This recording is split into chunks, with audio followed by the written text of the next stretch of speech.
옛날 어느 마을에 똑똑한 선비가 살고 있었습니다. 어느 날 이 선비가 나귀를 타고 가고 있는데 나귀를 거꾸로 타고 뒤를 보면서 가고 있었습니다. 그랬더니 지나가는 농부가 보고 선비님 어떻게 나귀를 거꾸로 타고 가십니까? 물어봤습니다. 그랬더니 그 똑똑한 선비가 말하기를 아유 자네 같은 사람에게 내가 말을 줘야 뭐 알아듣겠나마는 봐봐라 내가 앞을 보고 타고 가면은 가는 내내 낙이 뒤통수나 보며 가야 되는데 얼마나 따분한 일이냐.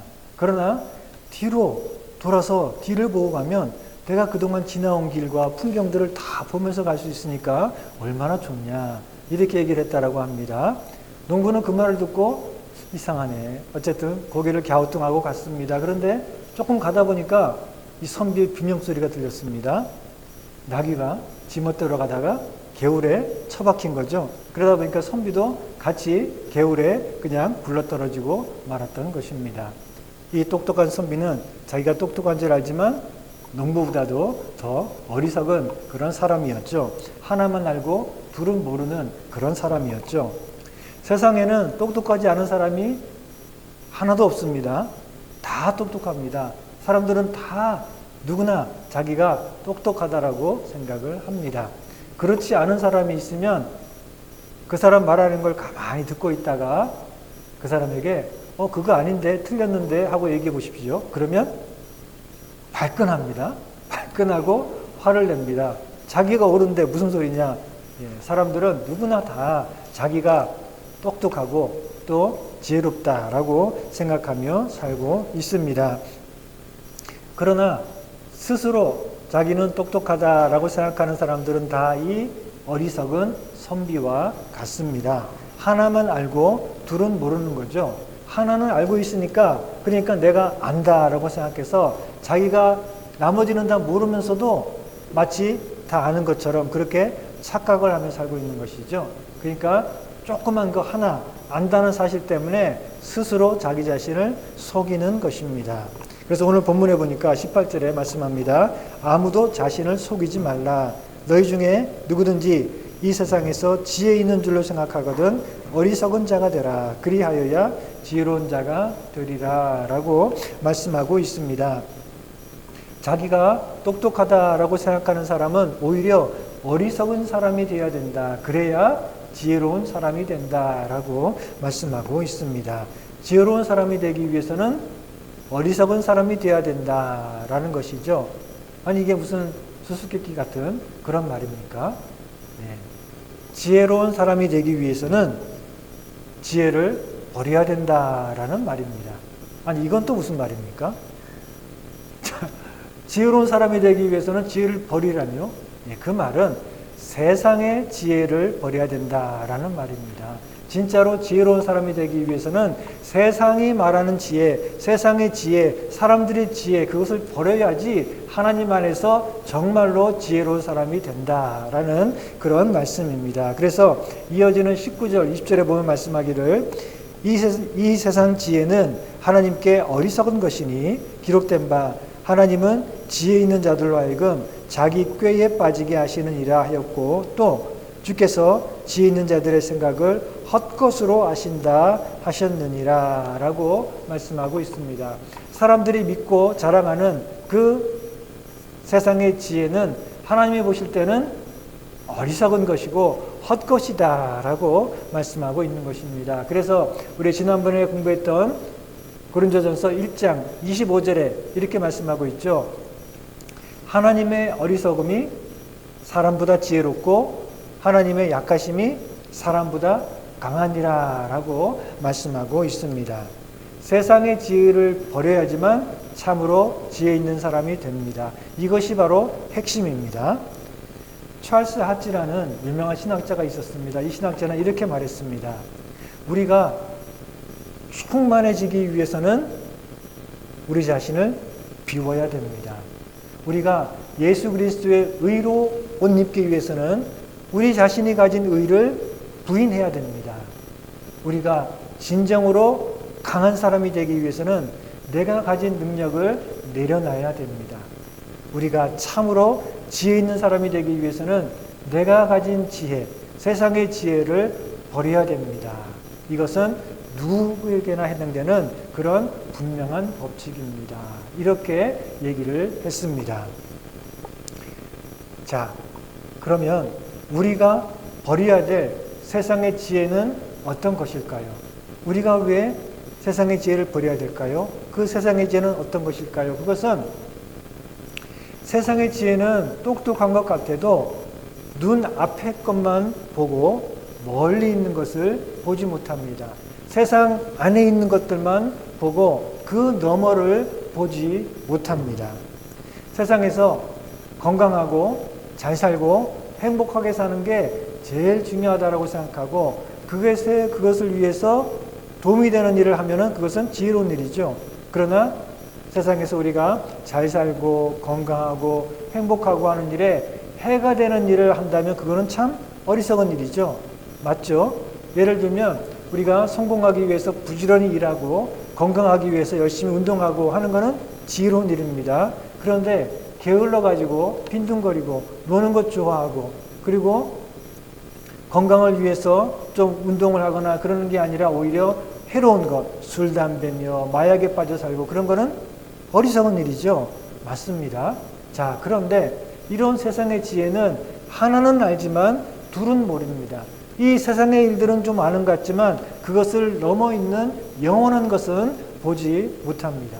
예를 들어서 우리가 믿음을 지키기 위해서 복음을 따라 살기 위해서 자기 목숨을까지 내려놓고 순교하는 사람이 있다라고 하면 그러면 세상의 지혜는 사람들의 지혜는 뭐라고 말할까요?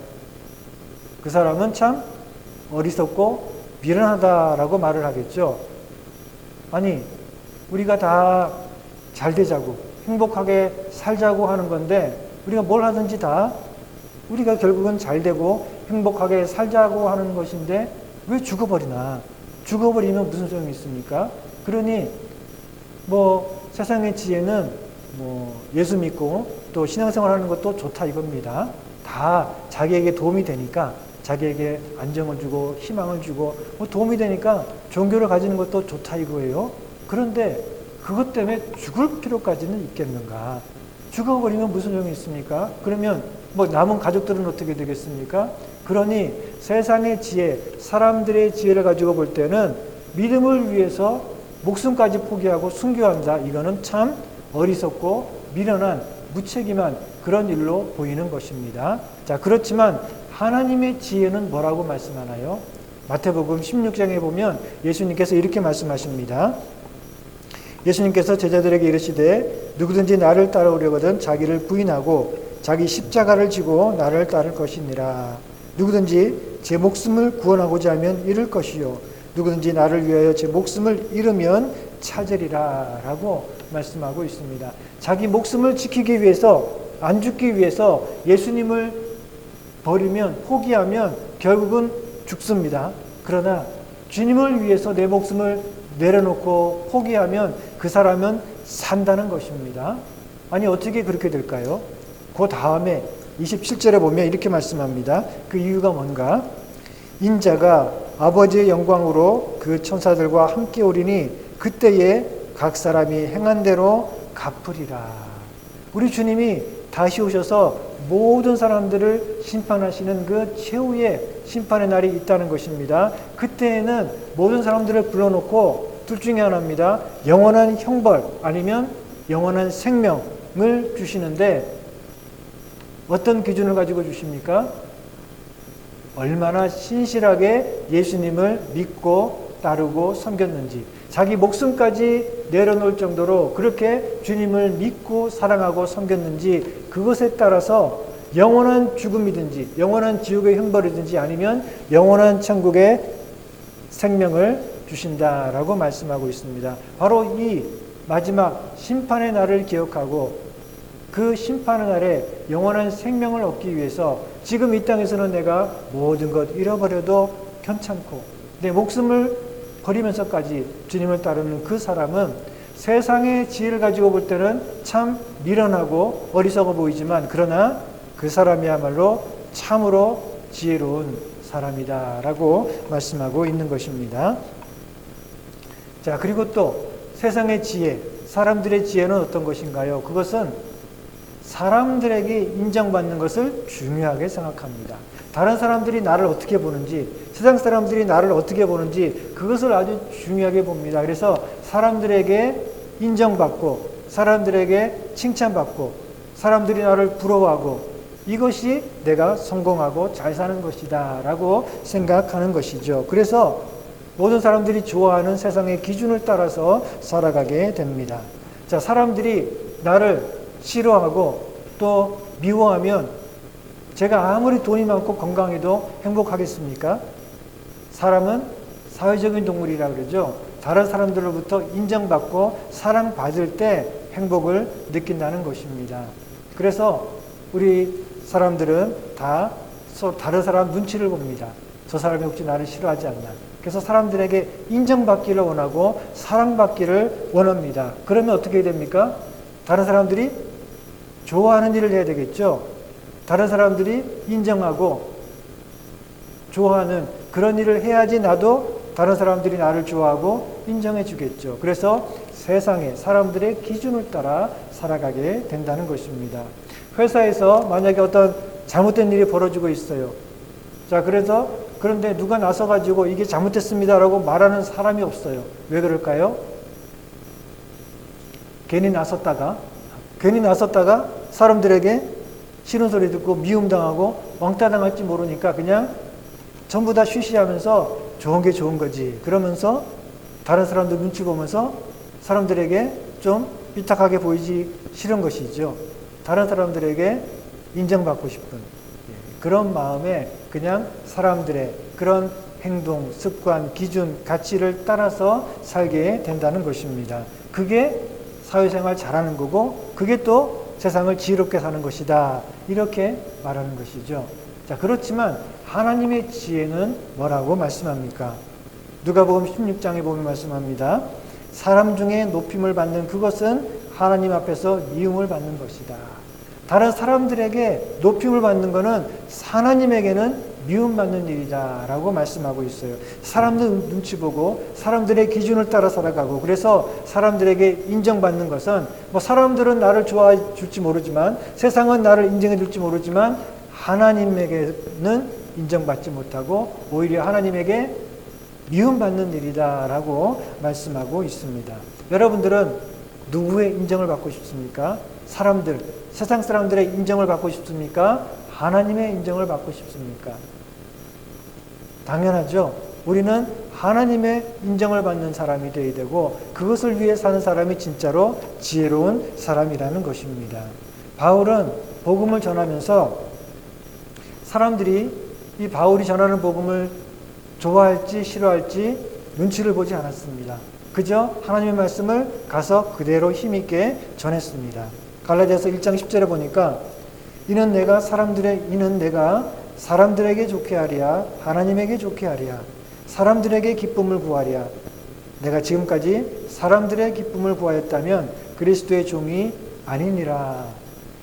그러니까 사람들 눈치 보지 않고 하나님 말씀을 그대로 열심히 전했다는 것입니다. 그런데 그것 때문에 바울은 때로 사람들에게 오해를 받고 또 사람들에게 미움을 받기도 하고 사람들로부터 배척을 당하기도 했습니다. 세상의 눈으로 볼 때, 사람들의 눈으로 볼 때 이거는 좀 미련한 일이죠. 어리석은 일이죠. 좀 사람들에게 좀 듣기 좋은 말 해주고 사람들이 좀 좋아해 줘야지 모일 거 아닙니까? 복음을 전하기 위해서는 사람들이 모여야 되는데 그런데 사람들이 좀 좋아하는 말도 해주고 그래서 사람들이 좀 호기심을 갖고 듣고 싶어서 오도록 해야 되는데 사람들 눈치 보지 않고 사람들이 좋아하든 싫어하든 그냥 하나님의 말씀을 전하면 그러면 사람들이 얼마나 많이 모이겠습니까? 그러니 세상적으로 볼 때는 참 미련하다, 어리석다 라고 생각할지 모르지만 바울은 사람들 눈치 보지 않고 하나님의 말씀 가운데 부담되거나 어렵거나 하는 말들은 좀 쏙 빼놓고 좀 사람들이 듣기 좋아하는 말들만 먼저 하고 그러지 않았다는 것입니다. 하나님의 말씀만을 그대로 전했다는 것입니다. 우리는 사람들의 눈치를 보느라고 하나님의 말씀에서 벗어난 그런 길로 가서는 안 됩니다. 사람을 기쁘게 하기 위해서 하나님이 미워하시는 그런 일을 해서는 안 됩니다. 우리는 당장 눈앞의 일이 잘 되고 성공하고 사람들이 좋아하는 그런 길을 가기보다 하나님이 기뻐하시는 길이 무엇인지 그것을 생각하고 그 길을 가야 됩니다. 그러면 세상은 볼 때 저 사람 참 유별나, 저 사람은 미련한 것 같아, 다른 사람 눈치도 안 보고 지 혼자 다 잘났나 봐, 저래가지고 뭐 무슨 일이 잘 되겠어, 이렇게 비웃을지 모르지만, 그러나 우리는 사람들을 기쁘게 하는 것보다 하나님을 기쁘시게 하는, 사람들에게 인정받는 것보다, 사람들에게 환영받는 것보다 하나님에게 인정받고 하나님을 기쁘시게 하는 그 길을 가야 된다는 것입니다. 세상은 그것을 어리석다라고 하지만 하나님은 그것이 참된 지혜로운 길이다라고 말씀하고 있는 것입니다. 우리는 우리가 가진 지혜가 정말 옳은 줄 알고 그 지혜를 고집하면서 하나님 앞에서 까불지 말아야 됩니다. 우리는 가끔 그러기 쉬워요. 내가 가진 지혜가 옳으니까, 내가 생각하는 게 옳고 똑똑하니까 그걸 너무너무 고집하다 보면, 그러면 하나님도 무시하고 하나님 앞에서 까불기 쉽습니다. 그래서는 안 된다는 것입니다. 가룟 유다를 보십시오. 가룟 유다는 예수님의 제자로 부름을 받았습니다. 그렇지만 그는 여전히 자기의 지혜, 세상의 지혜를 가지고 살았습니다. 그는 메시아가 오시면, 그러면 이스라엘 왕국을 새롭게 회복시켜 주실 것이다. 이제 우리나라가 로마도 몰아내고 옛날에 그 영광스러운 나라를 회복하게 될 것이다 라는 그런 부푼 기대를 가지고 있었습니다. 사실 그렇게 되는 게 하나님의 약속과도 맞다라고 자기는 믿고 있었습니다.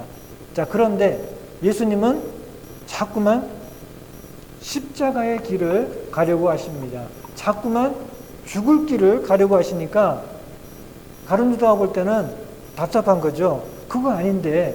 그러면서 결국은 예수님에게 실망하고 그리고 예수님을 배반하고 말았습니다. 가룟 유다가 볼 때 메시아가 오셨다면 그 메시아는 이제 하나님의 백성들을 회복하고 하나님의 나라를 새롭게 재건해야 되는데, 그런데 왜 자기가 메시아라고 하면서 자꾸 죽을 길을 가려고 하는가? 그러면서 가룟 유다는 예수님에게 실망하고 말았고, 그런 예수님이 패배자, 실패자처럼 보였던 것입니다. 그러나 메시아는 고작 이스라엘 백성들만을 구원하기 위해서 이 땅에 오신 것이 아니라 모든 사람들을 죄와 사망의 권세로부터 영원히 구원하기 위해서 오신 분이죠. 가룟 유다는 그것을 몰랐습니다. 그래서 사실은 예수님이 실패자, 패배자가 아니라 바로 그런 하나님의 지혜를 깨닫지 못하고 그저 한갓 인간의 지혜를 가지고 예수님을 판단했던 이 가룟 유다가 실패자였던 것입니다. 가룟 유다뿐만 아닙니다. 베드로도 그랬습니다. 베드로는 가이사라 빌립보라고 하는 지역에서 예수님께서 제자들에게 물어보실 때 너희는 나를 누구라고 하느냐라고 할 때 베드로는 주는 그리스도시요 살아계신 하나님의 아들입니다 라는 신앙 고백을 아주 멋지게 했지요. 그래서 예수님에게 칭찬을 받았습니다. 자, 그리고 나서가 문제입니다. 자, 그리고 나서 예수님께서는 이제 예루살렘으로 올라가서 거기서 고난을 받고 십자가에서 죽으실 거다라는 것을 말씀했습니다.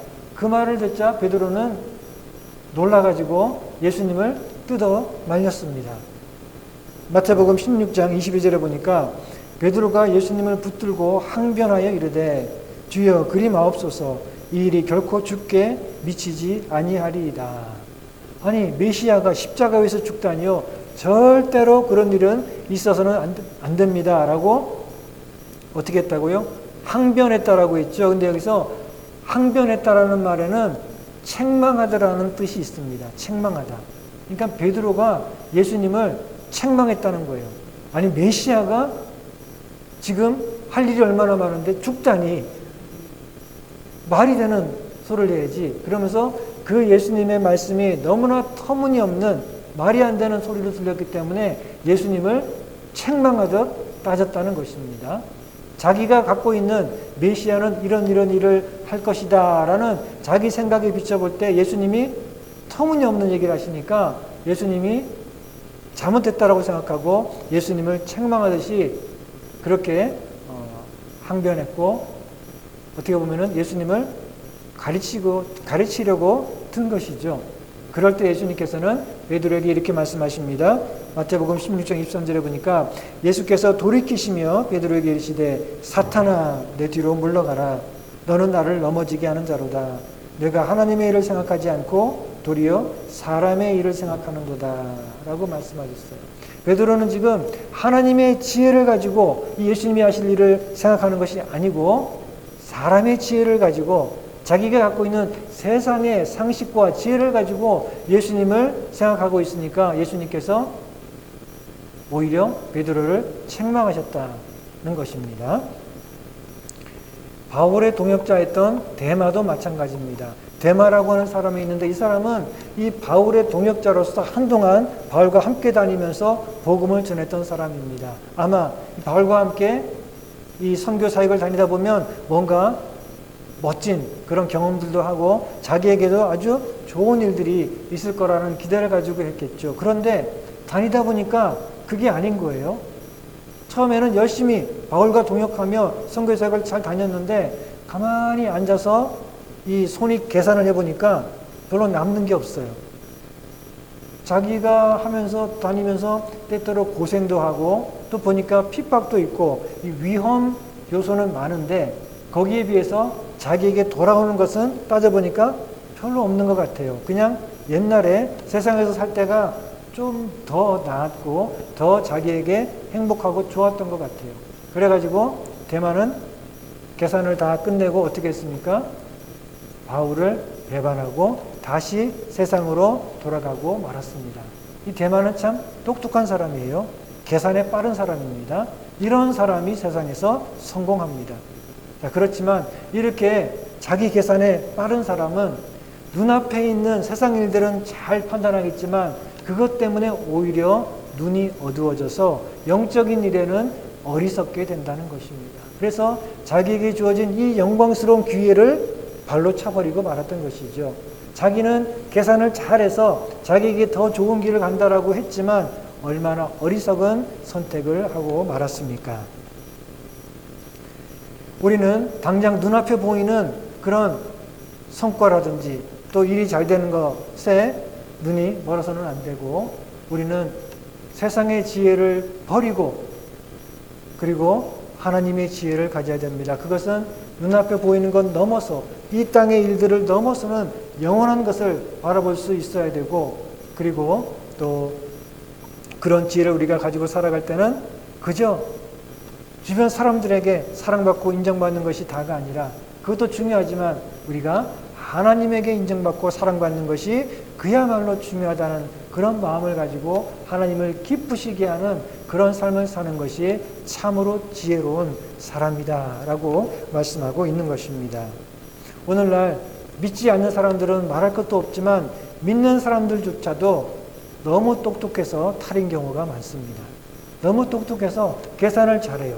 그래서 예수를 믿어도 나한테 이런 유익이 있고 또 복된 일이 있고 그래야지만 예수를 믿지. 그런데 예수를 믿는다는 게 너무 나에게 손해가 많고 힘들고 또 뭐 버려야 될 게 많고 그러면 망설이게 되는 거죠. 왜냐하면 계산에 밟기 때문에 그렇습니다.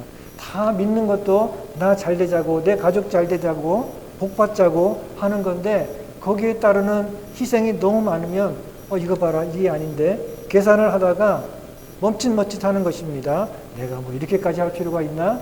그런 것이죠. 그래서 우리가 좁은 길을 가야 되는데 자꾸만 넓은 길을 기웃거리게 되는 것입니다. 자, 그렇지만 이 좁은 길, 십자가의 길, 힘들고 어려운 길이지만 그 길이 결국에는 구원의 길이고 생명의 길이죠. 넓은 길, 편하고 쉬워 보이지만 그러나 그 길은 결국은 멸망의 길입니다. 그러니 눈앞의 것만 보는 것이 아니라 우리가 영원한 그런 시간을 바라보고 하나님의 그 마음을 가지고 세상 일을 본다면 우리는 어떤 길을 가야 되겠습니까? 참으로 지혜로운 사람은 어떤 길을 가야 되겠습니까? 우리가 다 아는데 그렇죠? 그런데 우리는 자꾸만 세상의 지혜를 따라 사는 경우가 많죠. 왜 그럴까요?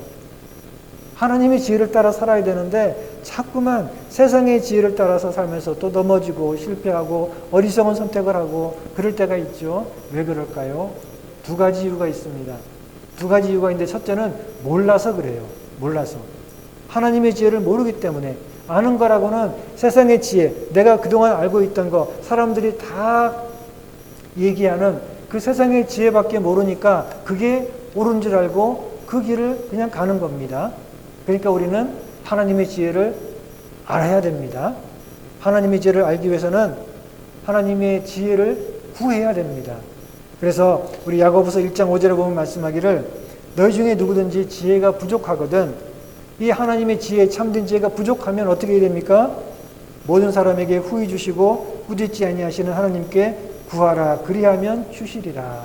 우리가 하나님의 지혜를 가지고 살아야 되는데 그 지혜가 부족하면 어떻게 해야 됩니까? 하나님에게 구해야 됩니다. 하나님의 지혜를 나에게 주십시오 라고 구하면 하나님께서는 부어주실 것이다 라고 말씀하고 있습니다.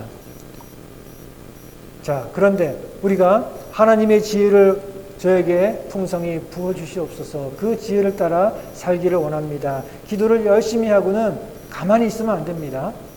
어떻게 될까요? 하나님의 지혜를 주십시오 라고 기도하고 나서는 그 다음에 하나님의 지혜가 어디 있습니까? 하나님의 지혜는 하나님의 말씀 안에 있죠. 하나님의 말씀, 성경 안에 하나님의 지혜가 담겨 있습니다. 그러니 우리가 하나님의 지혜를 구하고 그리고는 그 하나님의 지혜가 담겨 있는 하나님의 말씀을 읽고 또 공부하고 또 열심히 배워야 되는 것입니다.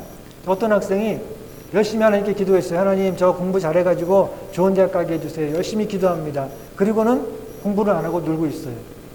그런 학생이 있다면 세상의 지혜를 가지고 볼 때도 그 사람은 어리석은 학생이죠. 공부 잘해서 좋은 대학 가고 싶어요. 기도하면 그 다음에 뭐 해야 됩니까? 열심히 공부해야 되는 거죠. 하나님의 지혜를 주옵소서. 저에게 이 어리석은 길로 가지 않도록 하나님의 지혜를 따라 살 수 있도록 하나님의 지혜를 저에게 풍성히 부어주시옵소서. 열심히 기도하면 그 다음 뭐 해야 됩니까? 하나님의 지혜가 담겨있는 그 말씀을 공부해야 되는 것입니다. 하나님의 말씀, 성경 말씀을 읽고 공부하고 그리고 배우고 그럴 때에 하나님께서는 우리에게 하나님의 지혜를 깨닫게 해주시고 그 지혜를 우리에게 풍성히 부어주시게 되는 것입니다. 올해를 시작하면서 우리 새롭게 성경을 읽기 시작한 분들이 많이 계시는데 그런데 성경을 읽다 보면은 어떤 때는 잘 이해가 안 되니까 또 읽는 게 힘들고 어떤 때는 또 바빠가지고 빠뜨리기도 하고 그러기 쉽죠. 그러나 우리가 꾸준히 열심히 말씀을 읽어야 됩니다. 열심히 말씀을 읽다 보면은 하나님께서 그 마음에 하나님의 말씀을 사모하고 하나님의 지혜를 사모하는 그 마음 속에 하나님께서 하나님의 그 놀라운 지혜를 풍성하게 부어주실 줄을 믿습니다. 그러니 우리는 하나님의 지혜를 사모해야 되고 그리고 그 지혜를 얻기 위해서 부지런히 하나님의 말씀을 읽고 또 공부하고 또 듣고 해야 되는 것입니다. 그러면 그 하나님의 지혜를 사모하고 또 하나님의 지혜를 얻게 되면 그 사람은 세상에서 제일 행복한 사람이 됩니다. 고대 철학자들은 누가 세상에서 제일 행복한 사람이냐? 지혜를 가진 사람이 제일 행복하다 이렇게 말했어요. 물론 그들은 참된 지혜가 무엇인지를 몰랐지만 그러나 그 말은 맞습니다. 지혜를 가진 사람이 세상에서 제일 행복한 사람입니다. 성경도 잠언서에 보면은 잠언서 3장 13절부터 보면 말씀하기를 지혜를 얻은 자와 명철을 얻은 자는 복이 있나니 이는 지혜를 얻는 것이 은을 얻는 것보다 낫고 그 이익이 정금보다 나음이니라. 지혜는 진주보다 귀하니 내가 사모하는 모든 것으로도 이에 비교할 수 없도다. 지혜는 그 얻는 자에게 생명나무라. 지혜를 가진 자는 복되도다 라고 말씀하고 있어요. 여기서 말씀하는 지혜는 바로 하나님의 지혜를 말씀합니다. 그 하나님의 지혜를 풍성히 가진 사람은 세상에서 제일 행복한 사람이다. 여러분들 하나님의 말씀은 하나님의 지혜를 사모하고 그리고 그 하나님의 지혜가 담겨있는 말씀을 열심히 읽고 또 공부하고 그래서 하나님의 지혜를 풍성히 얻게 되고 그래서 세상에서 제일 행복한 그런 사람들이 되시기 바랍니다. 자, 그런데 사람들이 하나님의 지혜를 따라 살지 않고 자꾸만 세상의 지혜를 따라 사는 두 번째 이유가 뭔가 하면은 힘이 없어서 그렇습니다. 하나님의 지혜를 따라 살고 싶은데 그런데 하나님의 지혜를 따라 살려는 힘이 없어요. 그냥 옛날에 세상의 지혜를 따라 살던 습관이 남아서 그냥 그대로 그 습관에 이끌려 살고 있으면서 그것을 버리고 새롭게 하나님의 지혜를 따라 살아야 되는데 그렇게 할 수 있는 힘이 없기 때문에 그렇습니다. 자, 그러니까 우리가 하나님의 지혜를 따라 살기 위해서는 힘이 있어야 됩니다. 그 힘을 우리가 어떻게 얻을 수 있겠습니까? 하나님께 달라고 해야 됩니다. 뭐 힘이 어디 있겠습니까? 하나님이 주셔야 되겠죠. 그러니 우리가 하나님의 지혜를 따라 살 수 있는 힘이 없어서 자꾸만 세상에 끌려가고 어리석은 생각에 끌려갈 때에 우리는 하나님께 힘을 달라고 기도해야 됩니다. 하나님의 지혜를 따라 살 수 있는 힘을 성령님을 통해 나에게 주옵소서라고 기도를 해야 됩니다. 성령님은 우리에게 하나님의 지혜를 깨닫게 해주시는 지혜의 영이시자 동시에 우리들이 그 지혜를 따라 살아갈 수 있도록 힘을 주시는 능력이 되신다라고 말씀하고 있습니다. 에베소서 1장 17절에 보면 말씀하기를 우리 주 예수 그리스도의 하나님 영광의 아버지께서 지혜와 계시의 영을 너희에게 주사 하나님을 알게 하시고 성령을 통해서 하나님께서 우리에게 계시와 지혜를 깨닫게 하신다라고 말씀하고 있죠. 바로 성령님께서는 지혜의 영으로서 우리에게 하나님의 지혜를 깨닫게 하십니다. 자, 그런데 그 다음에 19절에 가보면 이렇게 말씀하십니다. 그의 힘의 위력으로 역사하심을 따라 믿는 우리에게 베푸신 능력의 지극히 크심이 어떠한 것을 너희로 알게 하시기를 구하노라. 성령님께서는 능력의 지극히 크심, 지극히 큰 능력을 통해 우리 안에 역사하시고 우리를 도와주신다라고 말씀하고 있습니다. 여러분, 지혜가 부족하면 어떻게 됩니까? 기도해야 됩니다. 능력이 부족하면 어떻게 됩니까? 기도해야 됩니다. 구해야 됩니다. 하나님의 지혜를 저에게 주옵소서. 성령을 통해서 하나님의 지혜를 저에게 주옵소서 기도해야 됩니다. 그리고 그 지혜를 따라 살아갈 수 있도록 저에게 힘을 주옵소서 또 기도해야 됩니다. 그러면 하나님께서 성령을 통해서 우리에게 이 놀라운 하나님의 지혜를 깨닫게 하시고 그리고 그 지혜를 따라 살 수 있는 힘도 주실 줄을 믿습니다. 여러분, 세상 사람들은 다 자기가 똑똑하다고 생각하면서 자기의 지혜, 세상의 지혜를 따라 살아가고 있는데 하나님이 보실 때 이것은 참 어리석은 것이고 그리고 어리석은 일일 뿐만 아니라 아주 위험한 일입니다. 왜냐하면 그 세상의 지혜를 따라 살다 보면 결국은 멸망에 이를 수밖에 없기 때문에 그것은 세상의 지혜는 어리석은 길이요 또 멸망의 길로 가는 것이다 라고 말씀하고 있는 것입니다. 그러나 우리에게는 하나님의 지혜가 주어져 있습니다. 하나님께서 우리에게 하나님의 지혜를 알게 하셨고 깨닫게 하셨습니다. 세상 사람들은 그것을 어리석다라고 합니다. 미련하다라고 비웃습니다. 그러나 십자가에 나타난 이 하나님의 지혜는 우리에게 구원을 주실 뿐만 아니라 우리에게 영원한 천국의 복락을 주시는 그런 참된 지혜입니다. 날마다 하나님의 말씀을 통해서 이 하나님의 지혜를 더 깊이 더 풍성하게 깨달아가고 배워가시는 여러분들 되시기를 바랍니다. 그리고 성령의 능력을 힘입어서 이 하나님의 지혜를 따라 살아가시는 여러분들의 매일매일의 삶이 되시기를 주님의 이름으로 축원합니다.